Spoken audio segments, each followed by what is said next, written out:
कानूनी राजनीति में हस्तक्षेप ना करते तो सरदार वल्लभ भाई पटेल स्वतंत्र पहली भारतीय सरकार के अंतरिम प्रधानमंत्री होते।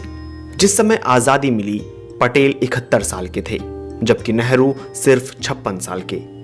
देश उस वक्त बेहद नाजुक दौर से गुजर रहा था। जिन्ना पाकिस्तान की जिद पर अड़े थे। ब्रितानी हुकूमत ने कांग्रेस को अंतरिम सरकार बनाने के लिए आमंत्रित किया था। कांग्रेस चाहती थी कि देश की कमान पटेल के हाथों में सौंपी जाए, क्योंकि वे जिन्ना से बेहतर मोलभाव कर सकते थे। लेकिन गांधी ने नेहरू को चुना। राजेंद्र प्रसाद जैसे कुछ कांग्रेस नेताओं ने जरूर खुलकर कहा कि गांधी जी ने ग्लैमरस नेहरू के लिए अपने विश्वसनीय साथी का बलिदान कर दिया, लेकिन ज्यादातर कांग्रेसी खामोश रहे। बापू ने देश की बागडोर सौंपने के लिए नेहरू को ही क्यों चुना? आजादी के 77 साल के बाद भी यह सवाल भारत की राजनीति में हमेशा चर्चा में रहा है। इसका कारण तलाशने के लिए हमें ब्रिटिश राज के अंतिम सालों की राजनीति और गांधी के साथ नेहरू और पटेल के रिश्तों की बारीकियों को समझना होगा। वल्लभ भाई पटेल से गांधी की मुलाकात नेहरू से पहले हुई थी।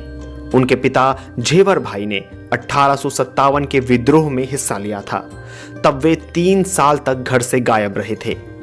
1857 के विद्रोह के 12 साल बाद गांधी जी का जन्म हुआ और 18 साल बाद 31 अक्टूबर 1875 में पटेल का, यानी पटेल गांधी से केवल 6 साल छोटे थे, जबकि नेहरू पटेल से 14-15 साल छोटे थे। उम्र में 6 साल का फर्क कोई ज्यादा नहीं होता, इसलिए गांधी और पटेल के बीच दोस्ताना बर्ताव था।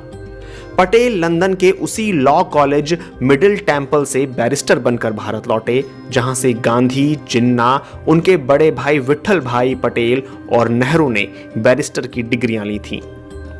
उन दिनों वल्लभ भाई पटेल गुजरात के सबसे महंगे वकीलों में से एक हुआ करते थे। पटेल ने पहली बार गांधी को गुजरात क्लब में साल 1916 में देखा था। गांधी साउथ अफ्रीका में झंडे गाड़ने के बाद पहली दफा गुजरात आए थे। देश में जगह जगह उनका अभिनंदन हो रहा था। उन्हें कुछ लोग महात्मा भी कहने लगे थे, लेकिन पटेल गांधी के इस महात्मापन से जरा भी प्रभावित नहीं थे। वो उनके विचारों से बहुत उत्साहित नहीं थे। पटेल कहते थे, हमारे देश में पहले से महात्माओं की कमी नहीं है, हमें कोई काम करने वाला चाहिए। गांधी क्यों इन बेचारे लोगों से ब्रह्मचर्य की बातें करते हैं? ये ऐसा